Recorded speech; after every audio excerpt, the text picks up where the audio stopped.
हम लोग कहते हैं अगर भगवान होते तो दुख के घड़ी में साथ देते, है ना। इस दुनिया में कोई भी ऐसा व्यक्ति नहीं जिसके जीवन में दुख ना आया। हमको लगता है कि जिसके पास बहुत पैसा होगा शायद वो सुखी होगा, लेकिन वो भी सुखी नहीं है। पैसा से सुख नहीं मिलता। जिसके घर में करोड़ों के संपत्ति है, अरबों खरबों रुपया रखा है, वो व्यक्ति भी हॉस्पिटल जाता है। विविध प्रकार के बीमारियां उसको भी हो जाते हैं। पैसा से सुख को नहीं खरीदा जा सकता। पैसा होने से शरीर स्वस्थ हो जाएगा, ये केवल भ्रम है।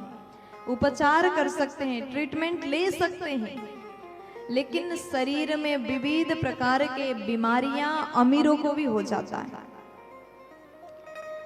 खूब धन संपत्ति रखा है, लेकिन जब भोजन करने बैठते ना उनके थाली में सूखी रोटी, वो घी लगा करके भी नहीं खा सकता। देखो वो भी तो दुख है। घर में खूब संपत्ति है, चीनी डाल करके चाय भी नहीं पी सकता क्योंकि शुगर है। ज्यादा नमक नहीं खा सकता, बीपी भी है। विविध प्रकार के बीमारियों से धनी अमीर व्यक्ति भी नहीं बच सकता, तो ये भी उसके लिए दुख है। सबके जीवन में दुख आते हैं, लेकिन किसी के जीवन में अलग दुख होता है, किसी के जीवन में अलग दुख होता है। हम लोग भगवान से कहते हैं कि हे भगवान, आपने हमें ही इतना दुख दिया, सब कोई सुखी है, लेकिन दुख जितना है सब हमारे लिए दिए, हमारे झोली में डाल दिए। देखो दुनिया में सब दुखी सुखी नहीं है, सब दुखी है। कोई किसी बात को लेकर के दुखी, कोई किसी बात को लेकर के दुखी। यदि हमने भगवान पर भरोसा किया, विश्वास किया, तो भगवान उस दुख को धीरे धीरे खत्म कर देंगे। हमें बस यही लगता है जीवन में दुख है, भगवान होते तो साथ देते। उसके लिए भरोसा करना आवश्यक है। कमी भगवान पर तो हम देखते हैं। आजकल के मनुष्य इतने स्वार्थी हैं, अगर आपने जो मांगा है वो बात पूरा नहीं हुआ तो भगवान भी बदल देते हैं। 9 दिन देवी जी का आराधना किया, मैया जी से कुछ मांगा, अगर नहीं मिला तो फिर शंकर जी को पकड़ लेंगे। भोले बाबा के मंदिर में जाकर के रोज जल चढ़ाएंगे, वहां जाकर के भी मन्नत पूरा नहीं हुआ फिर कन्हैया जी को पकड़ेंगे। अपनी मन की बातें अगर पूरा ना हो तो हम भगवान भी बदल देते हैं। पूजा सबकी करिए, लेकिन निष्ठा अपने इष्ट पर होना चाहिए। ऐसी निष्ठा हो, ऐसी भक्ति हो, जिस प्रकार से उत्तरा देवी के एक प्रार्थना से भगवान तुरंत उनके गर्भ में जाकर के छोटा सा अंगुष्ठ मात्र रूप बना करके परीक्षित जी का रक्षा किया। अगर हमारे अंदर भी उसी प्रकार का भरोसा हो जाए तो भगवान तुरंत आकर के रक्षा कर लेंगे, हमारे दुख को हटा देंगे। भरोसा होना आवश्यक है। प्यार से बोलो, थोड़ा जोर से बोल दीजिए ना। अब भगवान बोले कि काम हो गया है, आपके बालक अब बिल्कुल सुरक्षित है, अब मैं अपने घर जा रहा हूँ, द्वारिकापुरी जाना अब आवश्यक है। भगवान रथ पर विराजमान हो गए।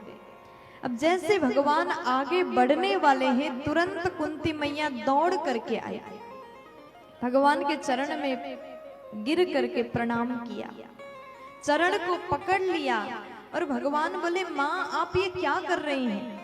आप मुझसे बड़ी हैं, आपको इस प्रकार से प्रणाम करना शोभा नहीं दे रहा है, मैं तो आपका बालक समान हूं, आप ऐसा मत करिए।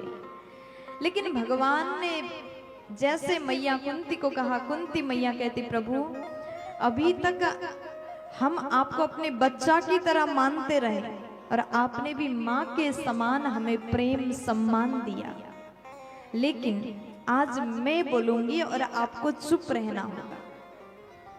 आज सिर्फ हम बोलेंगे। अब कुंती मैया ने बड़े ही सुंदर भाव से स्तुति किया।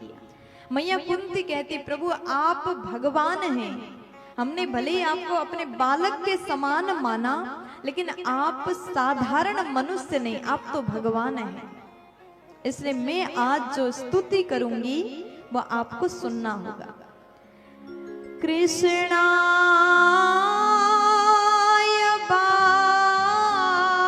वासुदेवाय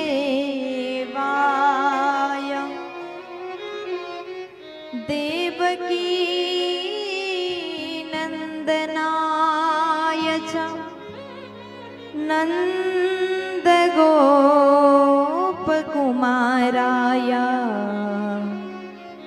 गोविंदाय नमो नमः। हे कृष्ण, हे वासुदेव, हे देवकी नंदन, हे नंद नंदन, मैं आपके शरण में आई हूं। हे गोविंद भगवान, आप जगत को बनाने वाले, जगत के मालिक भगवान हैं, और हम अभी तक आपको पहचान नहीं पाए, हमें क्षमा करिएगा। मैंने जीवन में कभी आपसे कुछ मांगा नहीं, लेकिन प्रभु आज एक वस्तु, एक चीज हम मांगना चाहते हैं। देखो कुंती बुआ ने, कुंती मैया ने जैसे भगवान से प्रार्थना किया, भगवान बोले माँ आप जो कुछ भी मांगोगी ना, हम देने के लिए तुरंत तैयार हैं, आप मांग लीजिए। भगवान ने जैसे मांगने के लिए कहा, कुंती मैया कहती, प्रभु जीवन में कभी कुछ नहीं चाहिए था, बस आज एक प्रार्थना है, आप हमें दुख दीजिए। देखो दुनिया में ऐसा कोई नहीं होगा जिसने भगवान से दुख मांगा होगा। आप लोग कभी भगवान से दुख मांगते हो? नहीं मांगते। जब भी मांगते हैं केवल सुख मांगते हैं। ये दुनिया में किसी को भी दुख नहीं चाहिए, सबको केवल सुख चाहिए, सबको सुविधाएं चाहिए, दुख में कोई भी रहना नहीं चाहता। आज कुंती मैया ने भगवान से दुख मांगा, भगवान आश्चर्य में पड़ गए। भगवान बोले मैया आज तक मेरे एक भी भक्त ऐसे नहीं है जिन्होंने मुझसे दुख मांगा हो, लेकिन आपने दुख क्यों मांगा? आपके जीवन में क्या दुख की कमी है? बचपन से लेकर के अभी तक आपने केवल दुख ही दुख को पाया है। अब जब आपको मांगने का अवसर मिला है तो कुछ और बढ़िया चीज मांगिए। कुंती मैया कहती, प्रभु हमारे लिए सबसे बढ़िया चीज यही है। देखो किसी को दुख कैसे अच्छा लग सकता है। कुंती मैया बोली, प्रभु मेरे जीवन में बस दुख ही दुख हो, कभी सुख ना आए। भगवान बोले कारण? मैया बोली कि प्रभु विपदहा सन्तु नः सस्सोत् तत्र तत्र जगद्गुरो भवतो दर्शनं यस्यात् पुनर्भव दर्शनम। आज कुंती बुआ हाथ जोड़ करके कहती हैं कि प्रभु यदि दुनिया में सबसे सुंदर चीज यदि कुछ है तो दुख है। विपत्ति के घड़ी में इंसान भगवान को याद करता है। आपने भी इस चीज का अनुभव अच्छे से किया होगा। सबके जीवन में कभी ना कभी तो दुख आया ही होगा, और उस दुख के घड़ी में हम सबसे ज्यादा किसी को याद करते हैं तो भगवान को याद करते हैं। भले आपका इस संसार में अति प्रिय कोई व्यक्ति है, आप दुख के घड़ी में उसको याद नहीं करोगे। जो आपके बहुत खास है, आपके बहुत करीब है, सबसे पहले तो हे भगवान बचा लेना, मन से पुकार निकलता है। जब जीवन में बहुत बड़ा संकट आए, बहुत बड़ा दुख आए, तो उस समय जो प्रार्थना निकलता है वो दिल से होता है। हॉस्पिटल में आपका कोई अपना बीमार पड़ा हो, मृत्यु से लड़ रहा हो, तो ऐसे घड़ी में आप बाहर बैठ करके, हॉस्पिटल के मंदिर में बैठ करके प्रार्थना करोगे, रोगे, तड़पोगे, चाहे कुछ भी हो जाए, मेरे इस व्यक्ति को बचा देना। हे प्रभु, कुछ भी हो जाए, बस रक्षा करना, बचा लेना। सब आपके शरण में है, सब आपके आगे छोड़ दिया, अब केवल भरोसा आप पर है। हम दिल से प्रार्थना करते हैं। इसलिए कुंती मैया कहते हैं, मेरे लिए सबसे प्रिय समय यदि कुछ है तो वो दुख का घड़ी, क्योंकि दुनिया में हर व्यक्ति दुख में ही तो आपको याद करते हैं। अगर जीवन में सुख आया है तो हम भगवान को भूल जाते हैं। सुख के समय रिश्तेदार से बातें करेंगे, घर में पार्टी करेंगे, रोज रोज अपने रिलेटिव को बुला करके भोजन करवाएंगे, अच्छी अच्छी चीज खाएंगे, घूमने जाएंगे। सुख में हम भगवान को भूल जाते हैं। सबसे बड़ा गलती यहीं पर कर रहे हैं। यदि मानव का स्वभाव ये हो जाए, यदि जीवन में सुख है तो उस घड़ी में भी हम भगवान को याद अगर करते तो जीवन में फिर दुख नहीं आता। दुख में सुमिरना सब करे, सुख में करे न कोई, जो सुख में सुमिरन करे तो दुख का है को होय। दुख में सुमिरन सब करे, सुख में करे न कोई। दुख में तो सब कोई भगवान को याद करता है, सुख में कोई भी याद नहीं करता। यदि सुख में भी हम भगवान को याद करते तो जीवन में शायद दुख भी नहीं आ पाता। इसलिए प्रभु, आप मुझे दुख देना, मेरे जीवन में इतना दुख देना, मैं रोज तड़प तड़प करके आपको पुकारूं, आपको मैं याद करूं। भगवान बोले ठीक है माँ। मैया बोली दुख आता है तभी तो आप हमारे साथ हैं। अगर हम सुख में होते तो क्या आप हमारे साथ रहते? इसलिए भगवान का नाम है दीननाथ। जिसके जीवन में दुख है उसके साथ भगवान है। इसलिए जीवन में दुख आए तो भी डरना नहीं चाहिए, बस ये भरोसा होना चाहिए जिस प्रकार सुख का पल बीत जाता है उसी प्रकार दुख का पल भी बीत जाता है। समय है, समय को निकलने में देर नहीं लगता। सुख जैसे बीतता है दुख भी निकल जाता है। बस उस समय धैर्य धारण करिए, अपने आप को संभालिए और भगवान पर भरोसा करिए। दुख का घड़ी भी एक दिन निकल जाता है। इसलिए कहते हैं यदि जीवन में सुख चल रहा है तो किसी को आप इंसल्ट मत करो, किसी को दुख मत दो, किसी के लिए गलत ना बोलो, अपने भीतर अभिमान को ना आने दो। क्योंकि बहुत से लोग सुख के घड़ी में अंधे हो जाते हैं, सबका अपमान कर देते हैं। स्वयं के पास यदि धन है, संपदा है, सब कुछ है तो दूसरों को हम कुछ समझते ही नहीं है।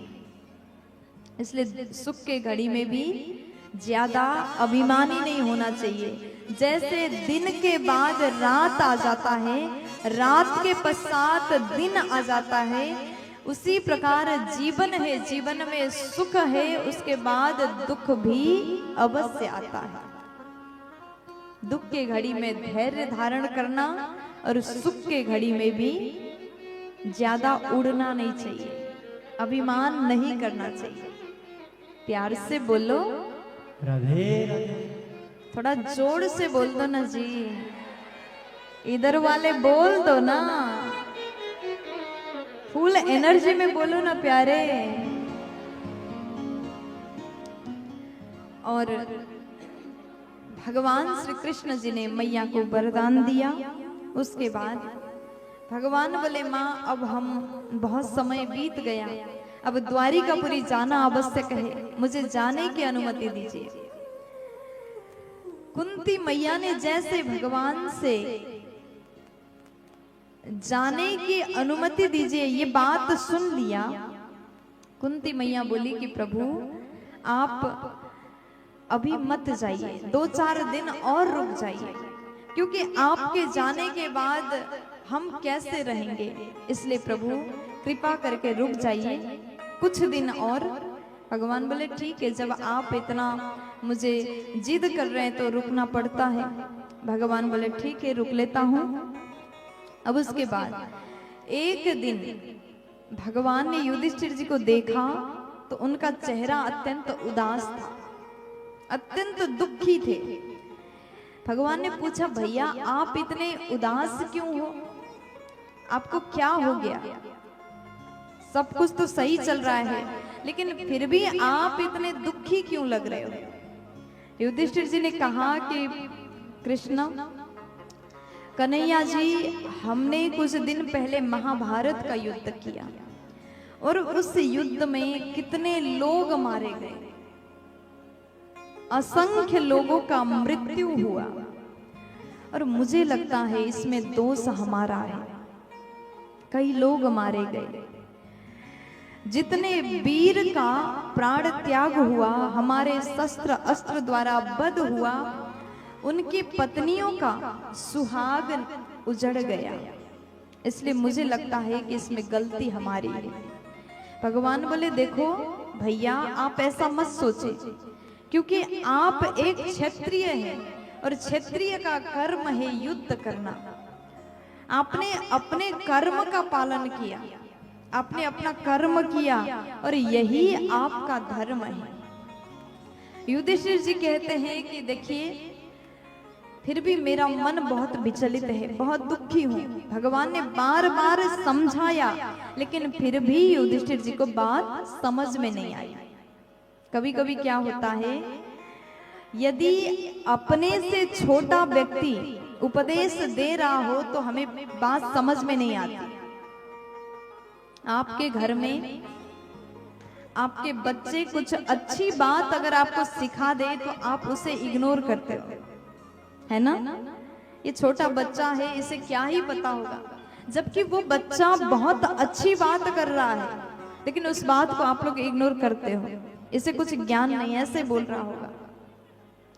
अगर बात अच्छी हो, ज्ञान की बातें हो, उम्र में भले ही आपसे बहुत छोटा क्यों ना हो, उसकी बात भी मान लेना चाहिए। जब तक उपदेशक के प्रति गुरु भाव न आ जाए तब तक कितनी बड़ी बात, कितना सुंदर उपदेश भी कर दें, हम उसे स्वीकार नहीं कर सकते। इसलिए उपदेशक के प्रति भले ही उम्र में छोटा हो, गुरु भाव मन में लाना चाहिए। प्यार से बोलो राधे। अब यहाँ युधिष्ठिर जी महाराज को बात समझ में नहीं आई, क्योंकि भगवान कृष्ण जी तो छोटे ही युधिष्ठिर जी से, शायद इसलिए वो नहीं समझ पाए। भगवान बात तो अच्छी बता रहे थे, ज्ञान दे रहे थे, समझा रहे थे, फिर भी युधिष्ठिर जी नहीं समझे। अब भगवान विचार करते एक काम करता हूँ, कुरुक्षेत्र में जहां पर महाभारत का युद्ध हुआ था वहीं पर ले जा करके हम इनको उपदेश दिलवाते हैं। किनसे? भीष्म पितामह से। भीष्म पितामह 52 दिन से तीर के बाण के सैया में लेटे हुए हैं।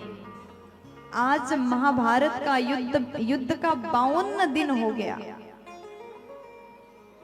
शरीर के प्रत्येक अंग में बाण चुभा हुआ है, थोड़ा सा भी जगह खाली नहीं, पूरे शरीर में तीर बाण चुभा है और 52 दिन से बाण की सैया में लेटे हैं, इंतजार कर रहे हैं भगवान का। देखो भीष्म पितामह को इच्छा मृत्यु का वरदान है, जब तक वो नहीं जाएंगे तब तक उनकी मौत नहीं हो सकती। तो उनका इच्छा है जब मैं मरूं तो सामने भगवान हो, कन्हैया का दर्शन करते करते मरूं। ये भाव भीष्म पितामह का है। अब जैसे भीष्म पितामह इंतजार कर रहे हैं, इधर से भगवान कृष्ण जी पांडव को लेकर के, मैया द्रौपदी, मैया कुंती को लेकर के कुरुक्षेत्र में पहुंचे। सबसे पहले पांडव गए, भीष्म पितामह को प्रणाम किया। भीष्म पितामह लेटे लेटे कहते हैं, अरे अर्जुन अकेले आए हो क्या, तुम्हारे सारथी नहीं आए? अर्जुन मुस्कुरा करके कहते, वो पीछे से आ रहे हैं। जैसे भगवान पहुंचे, भीष्म जी ने भगवान को देखा, लेकिन मन में बड़ा कष्ट है। साक्षात भगवान मेरे सन्मुख खड़े हैं और मैं खड़ा होकर के प्रणाम भी नहीं कर पा रहा हूं। मन ही मन प्रणाम किया। भगवान से संवाद होने से पहले भगवान ने नजरों से इशारा किया, इन सब को उपदेश दीजिए। तो आज भीष्म पितामह बाण के सैया पर लेटे लेटे पांडवों को उपदेश कर रहे हैं। क्या? दान धर्मान राज धर्मान मोक्ष धर्मान विभागसाः स्त्री धर्मान भगवा धर्मान समासाभ्यासयोगतः। आज भीष्म पितामह अर्जुन को, युधिष्ठिर जी को, 5 पांडव को धर्म के बारे में उपदेश कर रहे हैं। बड़ा ही सुंदर उपदेश किया, दान धर्मान। देखो, जीवन में सबसे बड़ा धर्म यदि कुछ है तो दान करना। भगवान ने मानव बना करके आप सभी को भेजा है, तो कभी कभी अपने जीवन में कमाए हुए धन द्वारा दान भी कर लिया करें। प्यार से बोलो। यदि आप साधन संपन्न हैं, आपके पास में खूब धन है, आपका बिजनेस व्यापार अच्छा चल रहा है, तो कभी कभी दान करने में आपका धन कम नहीं होता। लोगों को लगता है दान देने से तो और खत्म हो जाता है, लेकिन ऐसा नहीं है। दान देने से और ज्यादा बढ़ जाता है। जब भी दान दो तो मन से दो। ऐसा नहीं कि आप 1000 रुपए दान कर रहे हैं तो वो देने से पहले 2 घंटे पहले से मन को खराब किए हैं। अरे देना पड़ा, न दो तो समाज में बेइज्जती होगा, सब दे रहे हैं मुझे भी देना पड़ेगा, इस भाव से ना दो। और किसी किसी का स्वभाव ऐसा होता है, दान तो करते हैं, ज्यादा ही दान करते हैं, लेकिन उसके साथ साथ प्रशंसा भी सुनना चाहते हैं। बहुत से लोग हमने जीवन में देखे, अगर 1 लाख दान कर दिया किसी अच्छी काम में, तो उनके लिए एक बड़ा सा फ्रेम में सम्मान पत्र अलग से चाहिए। दान किया है तो दानवीर को दुपट्टा डालो, सम्मान पत्र से सम्मान करो, उनके बारे में प्रशंसा करो। दान ऐसा होना चाहिए, एक हाथ से दो तो इस हाथ को पता ना चले। दान करो तो ऐसे करो। ये दान वास्तव में पुण्यदायी है। दान से हम अपने धन को पवित्र करते हैं। जैसे स्नान से तन की शुद्धि होती है, भजन करने से, कथा सुनने से मन की शुद्धि होती है, और दान करने से धन की शुद्धि होती है। इसलिए जीवन में कभी कभी दान करना आवश्यक है। अच्छा, दान करने से पहले ये बात भी ध्यान रखिए किसको देना है। जो ऑलरेडी धनी है तो उसको देकर के कोई फायदा नहीं। जो वास्तव में गरीब है, जो वास्तव में भूखा है, जो वास्तव में पहनने के लिए जिसके पास में वस्त्र नहीं हो, खाने के लिए अन्न ना हो, ऐसों को अगर दान करते हो, आपके दिए हुए धन किसी अच्छे कार्य में लग जाता है तो आपको ऐसे दान से पुण्य मिलता है। इसलिए कभी कभी दान भी कर लिया करो। प्यार से बोलो राधे थोड़ा मस्ती में बोल दीजिए ना, राधे मुस्कुरा करके बोलो ना प्यारे, ए मेरी माँ बोल दो ना। अब उसके बाद दान धर्मान राज धर्मान, दान के बारे में तो उपदेश किया। अब राज धर्मान, राजा को कैसे होना चाहिए, एक राजा का कर्तव्य क्या है। राजा वो नहीं जो केवल अपने परिवार का पालन करता हो, राजा वो नहीं जो केवल अपने जीवन सुख में व्यतीत करना चाहता हो। स्वयं तो सोना हीरे का मुकुट धारण किया, लेकिन उस राज्य में रहने वाले प्रजा यदि दुखी हैं तो राजा श्रेष्ठ राजा नहीं माना जाएगा। राजा वो नहीं जनता को पीड़ा देकर के स्वयं के घर में अरबों खरबों रुपया छुपा करके रख ले, वो अच्छा लीडर नहीं माना जाएगा,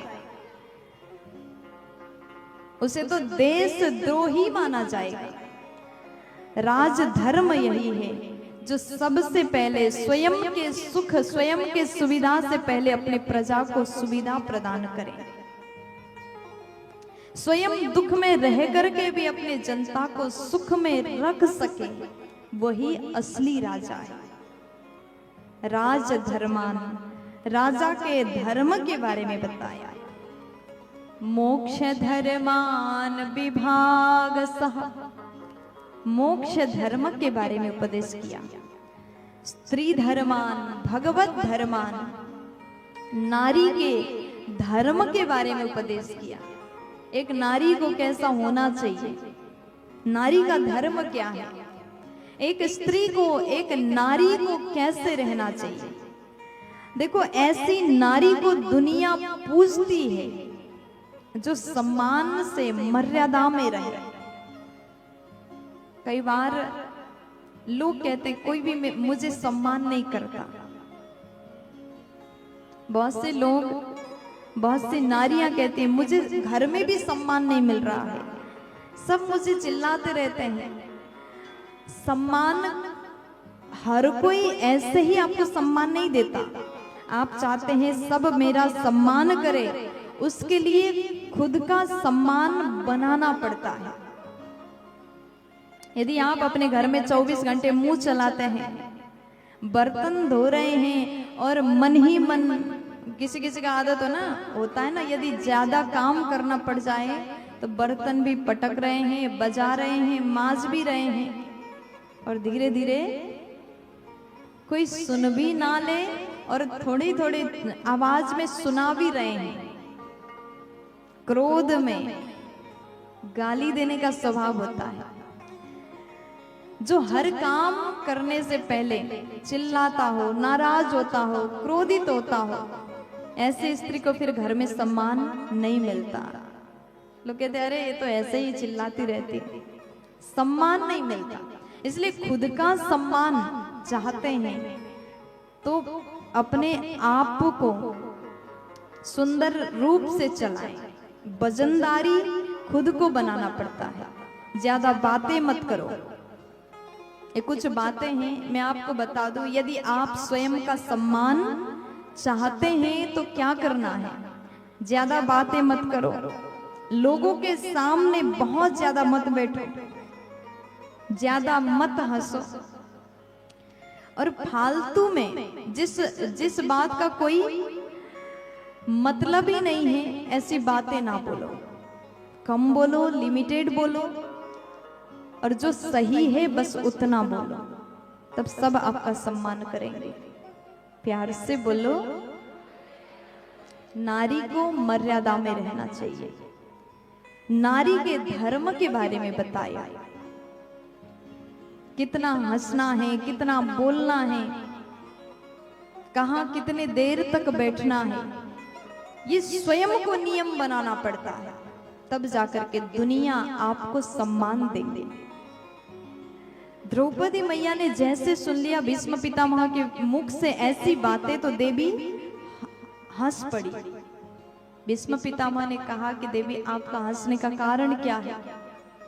द्रौपदी जी बोली कि नहीं नहीं कुछ नहीं, मैं तो बस यूं ही। भीष्म जी कहते हैं आप जैसी नारी बिना कारण के नहीं हंस सकती, इसलिए कारण क्या है वो बता दीजिए। तब आज द्रौपदी मैया बोली कि भीष्म पितामह आपने अभी स्त्री धर्म के बारे में बताया, नारी के धर्म के बारे में बताया, लेकिन उस समय आपकी ये ज्ञान कहाँ चली गई थी जिस समय दुष्ट दुशासन मेरे वस्त्र खींच रहा था, भरी सभा में मुझे अपमानित कर रहा था, उस समय आप चुप थे, आपने एक भी शब्द अपने मुंह से नहीं निकाला, और आज आप नारी धर्म के उपदेश कर रहे हैं। इसलिए मुझे आपकी इन बातों को सुन करके हंसी आ गया। तब भीष्म जी कहते हैं देवी मुझे क्षमा कर दो। भीष्म जी के आंख से अश्रु बहने लगा। वो कहते हैं देखो उस समय हम दुष्ट के यहाँ अन्न ग्रहण कर रहे थे, इसलिए कहते हैं जैसा हम अन्न खाते हैं ना मन भी वैसा ही हो जाता है, इसलिए शायद मैं उस समय कुछ बोल नहीं पाया। मेरे शरीर में वही अन्न से निर्मित खून बह रहा था। द्रौपदी जी ने कहा अभी भी आपके शरीर में वही अन्न से निर्मित खून बह रहा है, तो आप इतनी अच्छी उपदेश कैसे कर रहे हैं?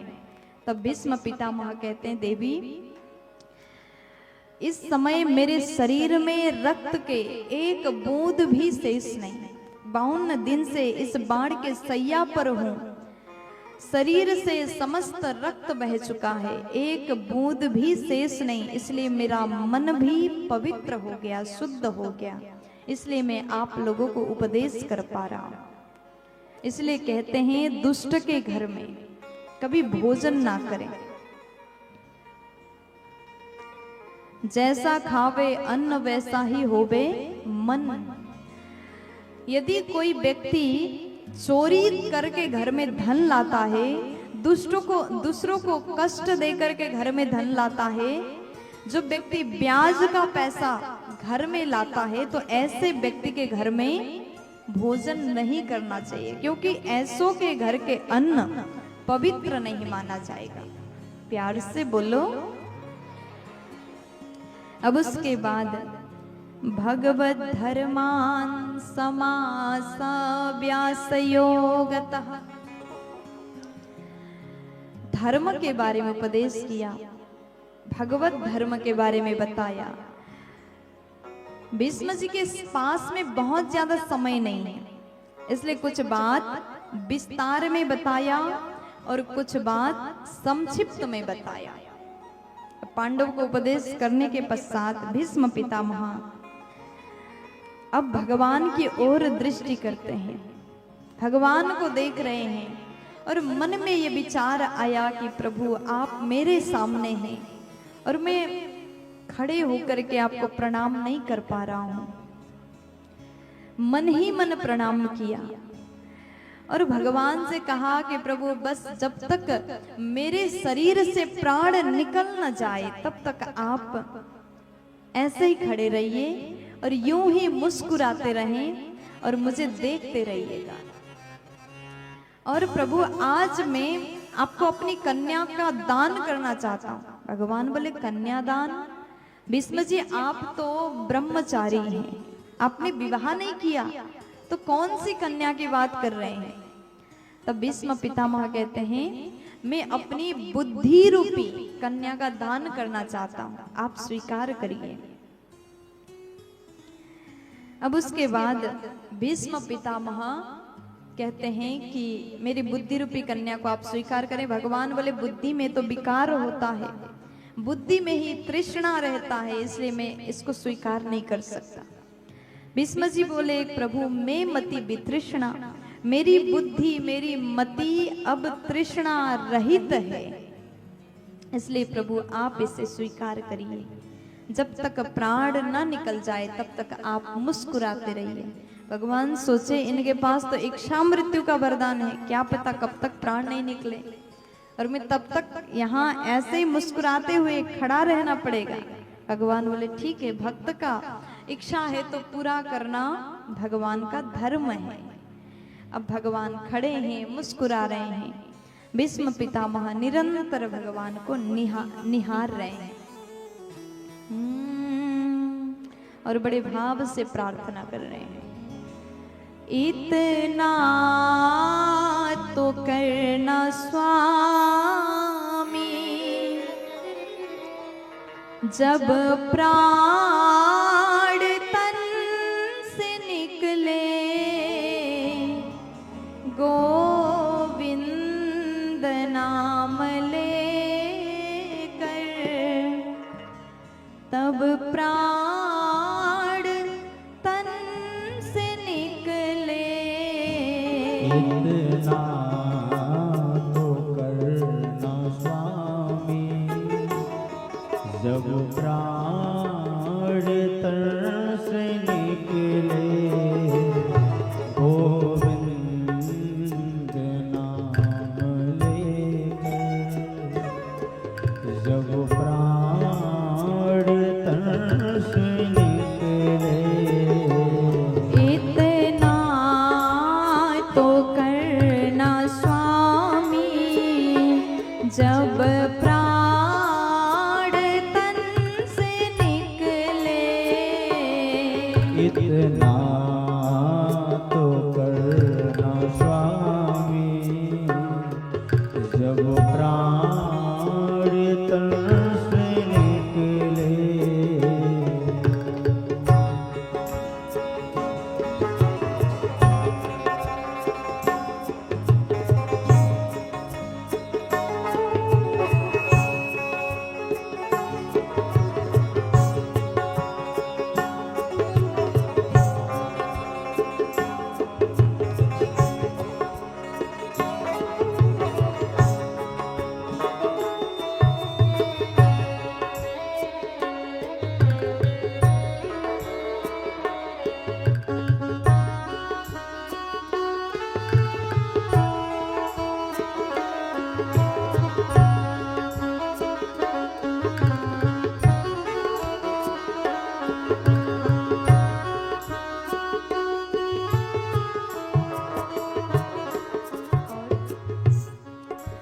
श्री गंगा जी का तट हो, यमुना का बंसी बट हो।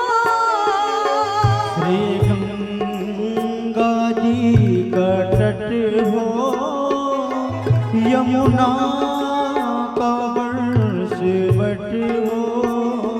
मेरा सावरा निकट हो, मेरा सावरा निकट हो। जब प्राण तन से निकले। मेरा सावरा निकट हो, जब प्राण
गर्जी की है गर्जी।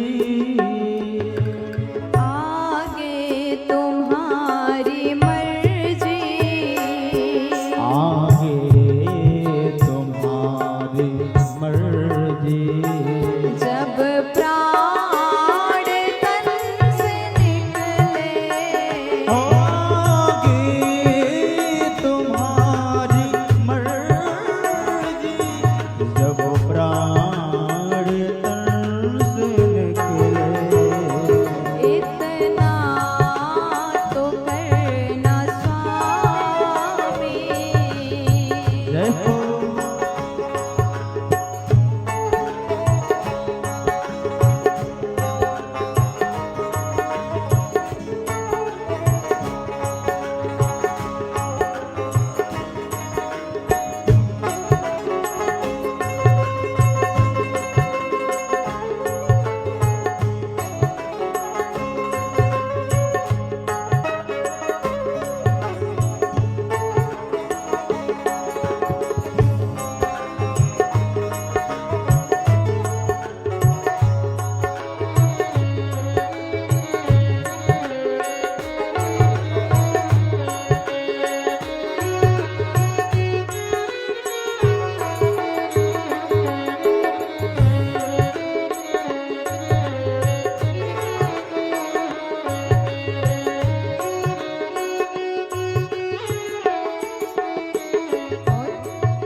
आना जरूर आना, राधे को साथ लाना। आना जरूर आना, राधे को साथ लाना। दर्शन मुझे कराना, हे दर्शन मुझे कराना। जब प्राण तन से निकले, दर्शन मुझे कराना।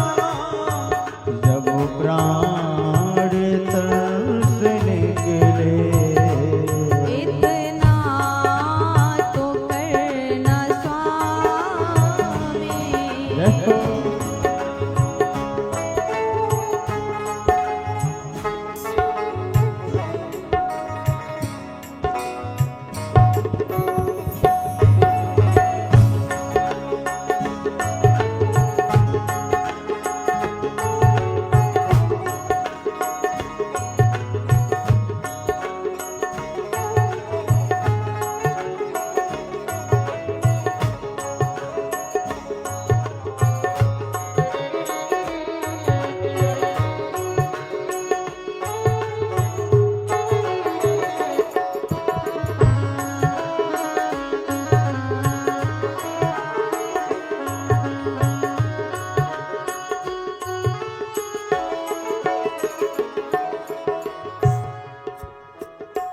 जब कंठ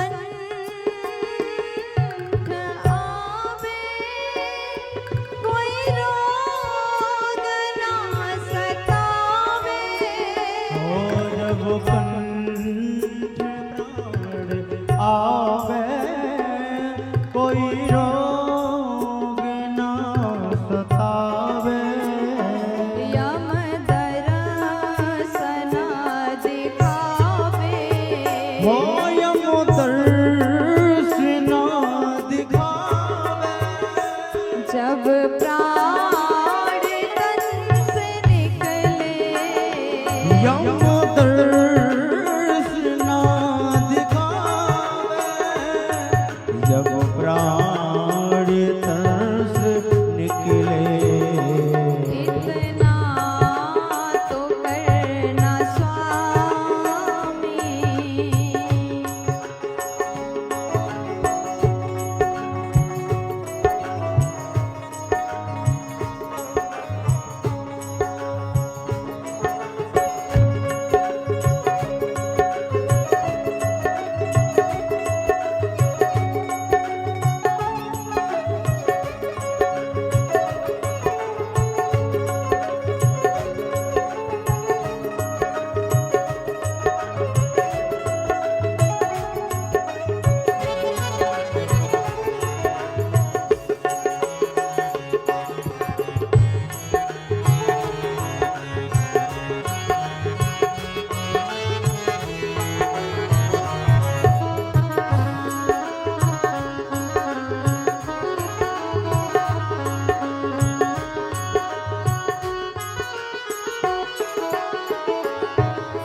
उस वक्त जल्दी आना, नहीं श्याम भूल जाना।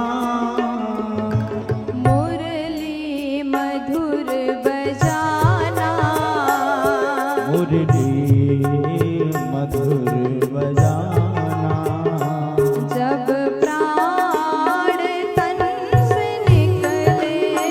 ओ मुरली मधुर बजाना, जब प्राण तन से निकले। इतना तो करना स्वामी, जब प्राण तन से निकले।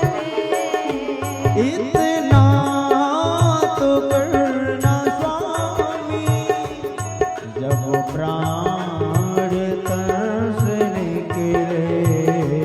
गोविंद नाम लेकर तब प्राण तन से निकले। हो गोविंद नाम लेकर जब प्राण तन से निकले।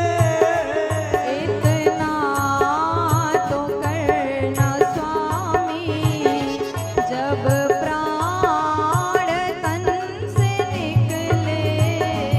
इतना तो करना स्वामी, जब प्राण तन से निकले। जब प्राण तन से निकले। जब प्राण तन से निकले। जब प्राण तन से निकले। श्री भीष्म पितामह प्रार्थना कर रहे हैं। प्रार्थना करते करते जब भीष्म जी ने भगवान को देखा, भगवान निरंतर निहार रहे हैं। निरंतर नयनों से भीष्म पितामह ने भगवान के दिव्य छटा को निहारा और देखते देखते भीष्म जी ने अपने इच्छा द्वारा मृत्यु को स्वीकार किया। भीष्म जी ने शरीर को छोड़ा। भगवान वहीं पर खड़े हैं अंतिम समय में। देखो भीष्म पितामह को इतना सुंदर मृत्यु प्राप्त हुआ, भगवान का दर्शन करते करते अपने प्राण को त्यागा।